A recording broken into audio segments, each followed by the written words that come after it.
Hello students, कक्षा 10 सामाजिक विज्ञान विषय की ऑनलाइन क्लासेज में आपका स्वागत है। पिछली क्लास में हमने अध्याय 6 से संबंधित कुछ सामान्य परिचय के बारे में जानकारी हासिल की। हमने देखा कि एक उद्योग किसे कहा जाता है, इन उद्योगों में क्या होता है, विनिर्माण उद्योग से क्या आशय है, और साथ ही साथ हमने जाना कि एक उद्योग किन स्थानों पर स्थापित हो सकता है। यानी हमें कहीं कोई उद्योग स्थापित करना है, हमें कहीं कोई दुकान संचालित करनी है, किसी वस्तु का विक्रय करना है, तो आखिर कौन सी वो परिस्थितियां हो सकती हैं जिनका होना जरूरी है। अगर वो परिस्थितियां नहीं हैं तो हमारा उद्योग सफल नहीं हो सकता। इन तमाम बातों की हम कल चर्चा कर चुके थे। आज उसी क्रम में हम उद्योगों के प्रकारों के बारे में जानकारी हासिल करेंगे। देखा जाए तो उद्योग एक जैसे, एक उद्योग वह है जहां वस्तु का रूप परिवर्तन कर दिया जाता है, लेकिन कुछ आधारों के आधार पर उद्योगों को कई भागों में बांटा गया है। तो आज हम यहां इन्हीं उद्योगों के वर्गीकरण की चर्चा करने जा रहे हैं। जैसा आप देख सकते हैं सामने उद्योगों का वर्गीकरण। बोर्ड एग्जाम में यहां से प्रश्न पूछा जाता है। उद्योगों को विभिन्न प्रकारों में बांटा गया है। उनमें से पहला प्रकार जो आता है कच्चे माल के आधार पर। हो सकता है आपको दिखाई नहीं दे रहा हो क्योंकि काफी छोटा फॉन्ट है इसका, लेकिन फिर भी मैं बता रहा हूं, कच्चे माल के आधार पर हम जानते हैं एक उद्योग वह होता है जो कच्चे माल का रूप परिवर्तन कर देता है। क्योंकि याद कीजिए परिभाषा ही हमारी यही थी कि कच्चे माल का रूप परिवर्तन करना विनिर्माण कहलाता है, और यह विनिर्माण जिन उद्योगों में होता है उन्हें विनिर्माण उद्योग कहा जाता है। अर्थात कहने का आशय यह है कि एक उद्योग तब सफल हो सकता है जब कच्चा माल होगा। अगर कच्चा माल ही नहीं है तो उद्योगों का विकास संभव नहीं। जैसे शक्कर उद्योग। अब शक्कर उद्योग का कच्चा माल क्या है? सोचिए, सोच लिया होगा। शक्कर उद्योग का कच्चा माल है गन्ना। गन्ना है तो शक्कर उद्योग है। अगर गन्ना ही नहीं तो शक्कर नहीं निर्मित हो सकती। हालांकि वर्तमान में चुकंदर से भी शक्कर का निर्माण हो रहा है, लेकिन फिर भी भारी मात्रा में उत्पादन शक्कर का जो होता है वो गन्ने से ही होता है। यानी गन्ना है एक कच्चा माल। तो इस कच्चे माल के आधार पर उद्योगों को दो भागों में बांटा गया है।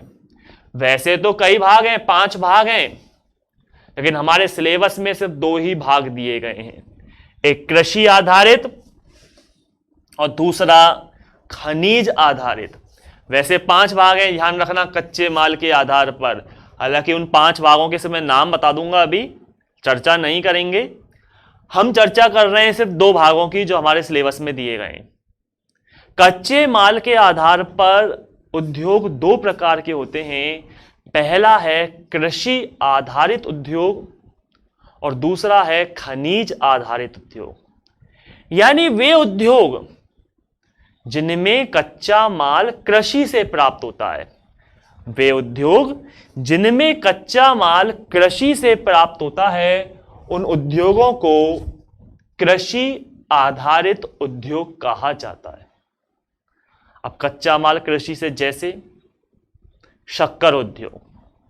शक्कर उद्योग का कच्चा माल गन्ना है, और गन्ना कहां से मिलता है? कृषि से प्राप्त होता है।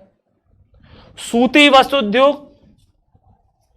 सूती वस्त्र का कच्चा माल है कपास, और कपास हमें कहां से मिलती है? कृषि से प्राप्त होती है। तो वे उद्योग जिनमें कच्चा माल कृषि से प्राप्त होता है उन्हें कृषि आधारित उद्योग कहा जाता है। हालांकि हमारे यहां पर जब आप पढ़ेंगे तो एक टॉपिक दिया गया है, यानी एक उदाहरण दिया गया है, ऊनी वस्त्र उद्योग। ऊनी वस्त्र को भी कृषि आधारित उद्योग की संज्ञा दी गई है हमारे सिलेबस में, जो सही नहीं है देखा जाए तो एक नजरिए से, क्योंकि ऊनी वस्त्र उद्योग जो है वो पशु आधारित उद्योग है, यानी वे उद्योग जिनमें कच्चा माल पशुओं से प्राप्त होता है। ऊनी वस्त्र यानी ऊन बनती है। अब ये ऊन जो होती है वो पशुओं के बालों से बनाई जाती है, भेड़ है, याक है, इनके बालों से ऊन बनती है, और इस ऊन से बनाए जाते हैं ऊनी वस्त्र। लेकिन हमारे सिलेबस में इसे कृषि आधारित उद्योग में शामिल किया गया है। वो इसलिए किया गया है क्योंकि जो पशु हैं ये भोजन के लिए किस पर डिपेंड है? चारे पर डिपेंड है, कृषि पर डिपेंड है, इसीलिए इसको इसमें शामिल कर लिया गया। अन्यथा ऊनी वस्त्र उद्योग है, चमड़ा उद्योग है, ये कौन से उद्योग हैं? पशु आधारित उद्योग। लेकिन हमारे सिलेबस में ये टॉपिक है ही नहीं। वहीं दूसरा आता है खनिज आधारित उद्योग। वे उद्योग जिनमें कच्चा माल खनिजों से प्राप्त होता है उन्हें खनिज आधारित उद्योग कहते हैं। जैसे सीमेंट उद्योग। अब सीमेंट उद्योग का कच्चा माल क्या है? जिप्सम है, डोलोमाइट है, चूना पत्थर है, जिनसे बनता है सीमेंट। अब ये जिप्सम, डोलोमाइट, चूना पत्थर ये कहां से मिलते हैं? ये हमें जमीन से प्राप्त होते हैं खनिजों के रूप में।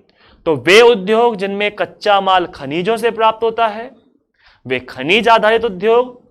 वे उद्योग जिनमें कच्चा माल कृषि से प्राप्त होता है उन्हें कहा जाता है कृषि आधारित उद्योग। जैसे मैंने शुरुआत में ही कहा था कि कच्चे माल के आधार पर उद्योग 5 प्रकार के होते हैं। हमारे सिलेबस में 2 प्रकार के दिए गए, बाकी के 3 प्रकार कौन कौन से हैं वो देख लीजिए। नंबर 3 आता है पशु आधारित, नंबर 4 आता है वन आधारित, और नंबर 5 आता है रसायन आधारित। वे उद्योग जिनमें कच्चा माल पशुओं से प्राप्त होता है वे पशु आधारित। वे उद्योग जिनमें कच्चा माल वनों से प्राप्त होता है, अब वनों से, जो जंगलों से, रबर है, लाख है, गोंद है, कत्था है, ऐसी चीजें हमें कहां से मिलती हैं? ये हमें मिलती हैं वनों से। इनका परिष्कृत किया जाता है, शुद्धिकरण किया जाता है उद्योगों में। तो वे उद्योग जो डिपेंड करते हैं किस पर? वनों पर। और वहीं वे उद्योग जिनमें रसायनों का इस्तेमाल किया जाता है, केमिकल्स का इस्तेमाल किया जाता है, जैसे हमारे टॉयलेट को साफ करने के लिए हम लोग जो हार्पिक वगैरह का इस्तेमाल करते हैं, फर्श वगैरह को क्लीन करने के लिए लाइजॉल वगैरह जो मार्केट में आ रहे हैं, इन सब में क्या होता है? केमिकल ही होता है। और ये उद्योग यही जो बनाते हैं वो रसायन आधारित उद्योगों में शामिल किए जाते हैं। लेकिन इनकी चर्चा हमें नहीं करनी है। ये तो सिर्फ मैंने इसलिए बता दिया क्योंकि शुरुआत में मैंने कहा था कि 5 प्रकार के होते हैं, इसलिए। अन्यथा हमारे सिलेबस में तो ये 2 हैं, कौन कौन से? कृषि आधारित और खनिज आधारित। परिभाषा समझ चुके होंगे आप क्लियर तरह से। वे उद्योग जिनमें कच्चा माल कृषि से प्राप्त होता है, कृषि आधारित, और वे उद्योग जिनमें कच्चा माल खनिजों से प्राप्त होता है, खनिज आधारित उद्योग कहलाते हैं।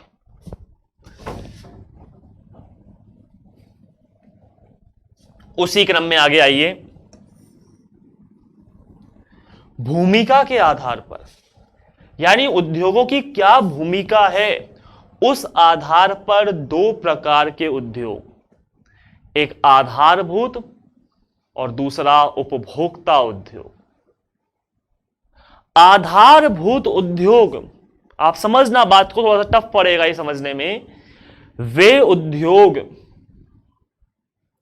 जिनमें प्रयुक्त कच्चा माल, या यूं कह लीजिए, इस तरह से ना समझें कि वे उद्योग जिनमें तैयार माल किसी दूसरे उद्योग में कच्चे माल के रूप में इस्तेमाल किया जाता है, ऐसे उद्योगों को आधारभूत उद्योग कहते हैं।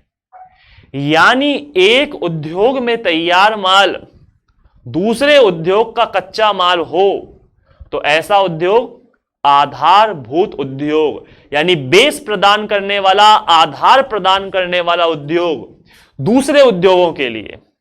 ध्यान दीजिए, समझना मेरी बात को, थोड़ा सा विस्तार में हम चल रहे हैं, कंफ्यूज ना होना। विनिर्माण उद्योग की परिभाषा याद कीजिए एक बार।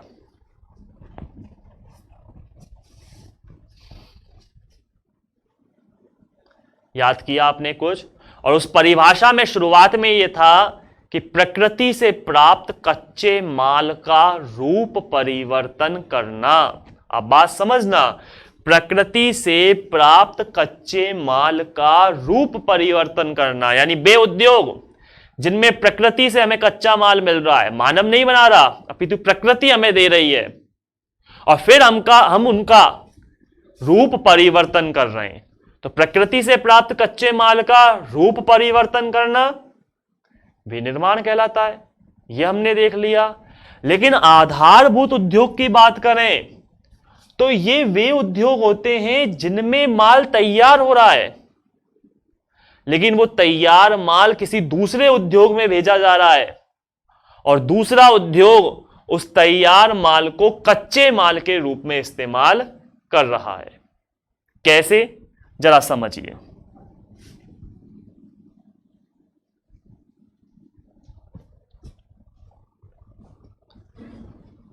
आप इस तरह से देख सकते हैं यहां पर,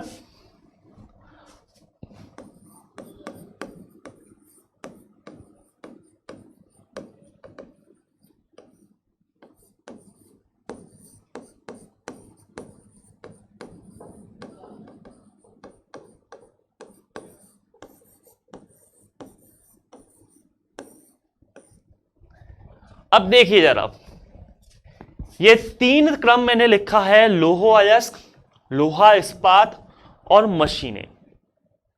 सबसे पहले बात करते हैं लोहो अयस्क की। यह हमें कहां से मिलता है? जमीन से प्राप्त होता है। हम जमीन की खुदाई करते हैं, लोहे की प्राप्ति करते हैं। लोहा शुद्ध अवस्था में नहीं मिलता, अपितु लोहा अयस्क रूप में मिलता है, यानी इस शुद्ध पदार्थ के साथ मिलती हैं विभिन्न प्रकार की अशुद्धियां, जिसकी चर्चा हम पहले भी कर चुके हैं। लोहे के साथ मिलती हैं विभिन्न प्रकार की अशुद्धियां।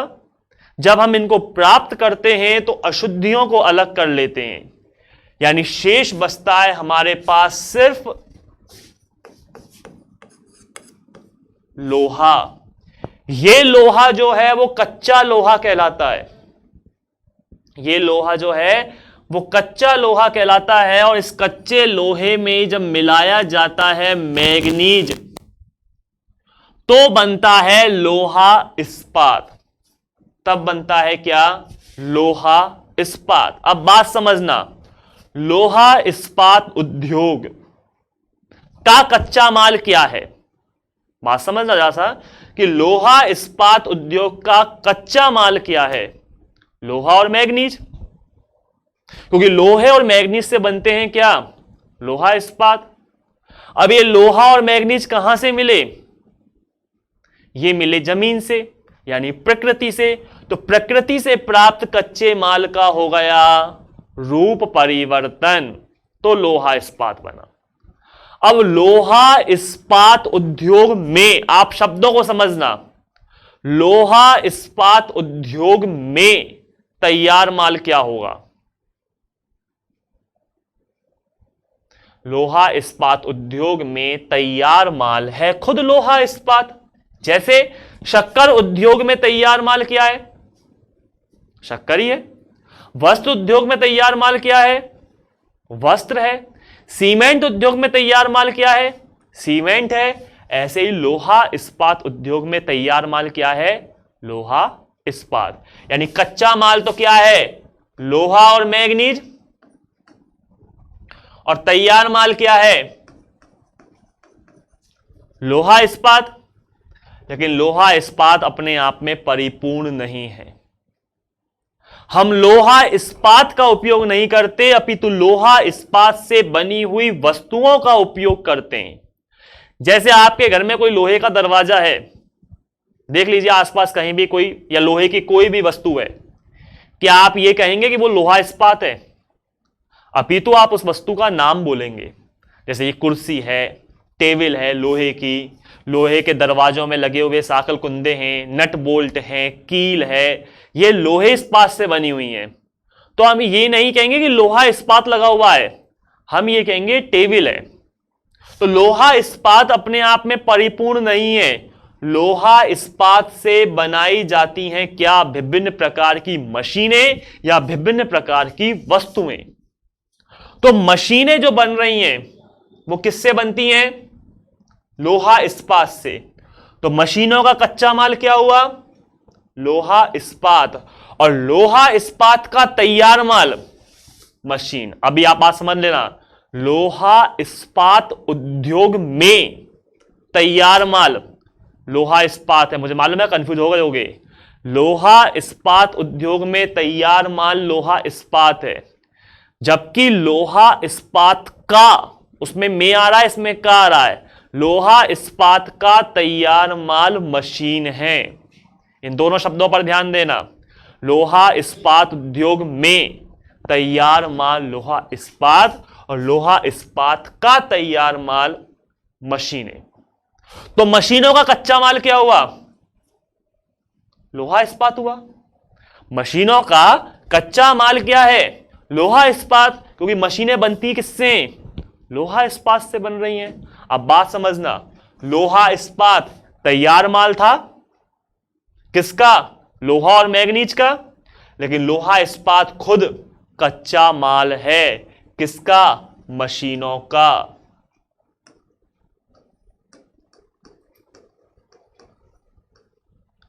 अब आप बात समझ लीजिए इस चीज को थोड़ा सा। हमने परिभाषा यही देखी थी आधारभूत उद्योग की, कि वे उद्योग, अब देख लीजिए यहां पर, वे उद्योग यानी लोहा इस्पात उद्योग जिनमें तैयार माल, अब लोहा इस्पात में तैयार माल खुद लोहा इस्पात है, तो वे उद्योग जिनमें तैयार माल किसी अन्य उद्योग के कच्चे माल के रूप में इस्तेमाल किया जाए। किसी अन्य उद्योग के, कौन सा उद्योग? मशीनी उद्योग। इस उद्योग के कच्चे माल के रूप में इस्तेमाल किया जा रहा है, तो ऐसे उद्योग आधारभूत उद्योग कहलाते हैं। क्लियर हो गया होगा परिभाषा आपकी, कि वे उद्योग जिनमें तैयार माल अन्य उद्योगों के कच्चे माल के रूप में इस्तेमाल किए जाते हैं। किताब की परिभाषा से और देख लो एक बार, क्योंकि ये थोड़ा सा टफ पड़ता है। आधारभूत उद्योग जिनके उत्पादन या कच्चे माल पर दूसरे उद्योग निर्भर हैं, यानी वे उद्योग जिनमें माल तैयार हुआ लेकिन उस माल पर डिपेंड करते हैं दूसरे उद्योग। जैसे लोहा इस्पात, लोहा इस्पात है तो मशीनें हैं, अगर लोहा इस्पात नहीं है तो मशीनों का निर्माण भी नहीं है। वहीं नंबर 2 आते हैं उपभोक्ता उद्योग।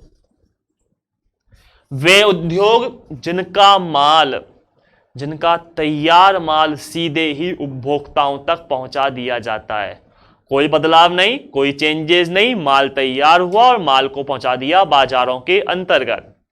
जैसे मंजन उद्योग, हम जो इस्तेमाल करते हैं टूथपेस्ट वगैरह, पाउडर वगैरह का इस्तेमाल उद्योगों में बना और हमारे पास पहुंचा दिया। पंखा निर्माण करने का उद्योग, कागज उद्योग, ये सब चीजें बनी और बनकर हमारे पास आ गई। इनमें कोई रूप परिवर्तन नहीं होता है। आपकी पेंसिल, पेन, किताब, कॉपी, ये सब चीजें निर्मित हो चुकी हैं और निर्मित होने के बाद ये आपके पास पहुंच चुकी हैं, तो ऐसे उद्योगों को उपभोक्ता उद्योग कहते हैं। यानी वे उद्योग जिनमें तैयार माल सीधे ही बाजारों में पहुंचा दिया जाता है। तो क्लियर हो गए होंगे आपके 2 टॉपिक। आइए अगला आता है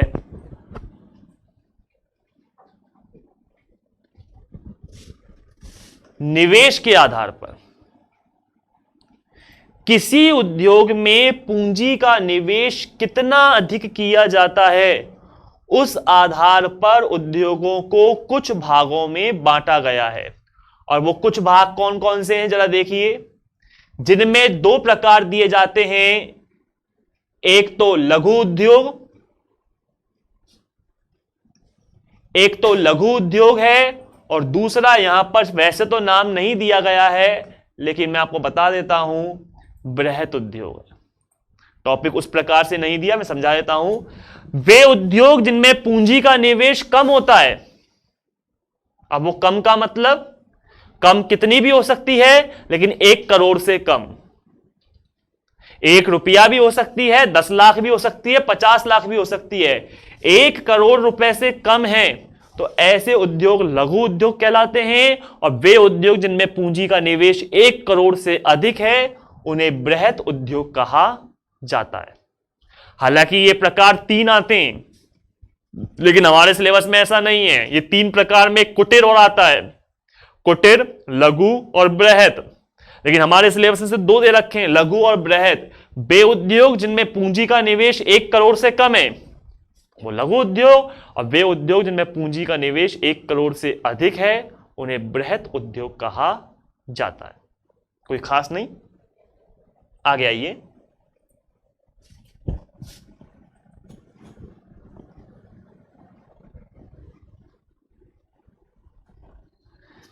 स्वामित्व के आधार पर उद्योगों के प्रकार। स्वामित्व यानी मालिकाना हक, कौन किसका मालिक है, कौन किसका स्वामी है, इस आधार पर उद्योगों को 4 भागों में बांटा गया है।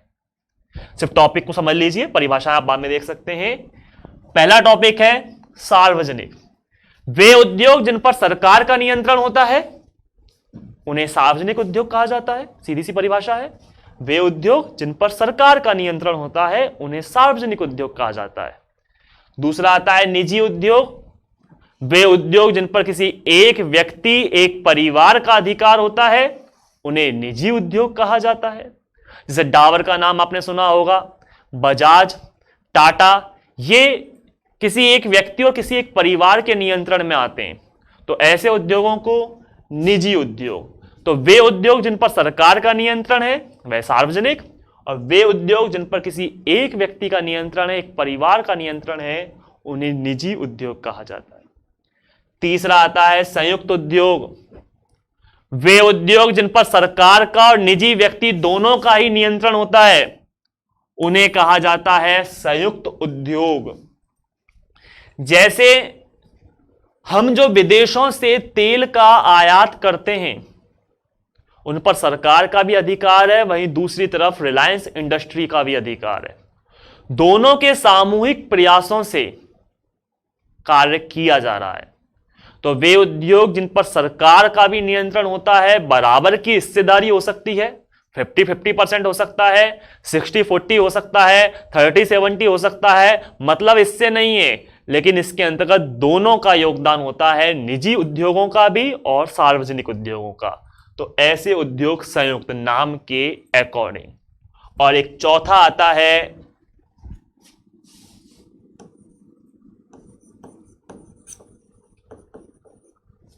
सहकारी उद्योग। हम देखेंगे दूसरी तरफ सहकारी उद्योग। सहकारी वे उद्योग जिन पर किसी का भी नियंत्रण नहीं होता, वे उद्योग जिन पर कार्य करने वाले व्यक्तियों का खुद का नियंत्रण होता है। यहां कोई मालिक नहीं होता, मजदूर स्वयं उत्पादन करते हैं और उत्पादित हुए लाभ को स्वयं आपस में बांट लेते हैं। ऐसे उद्योगों को सहकारी उद्योग कहा जाता है।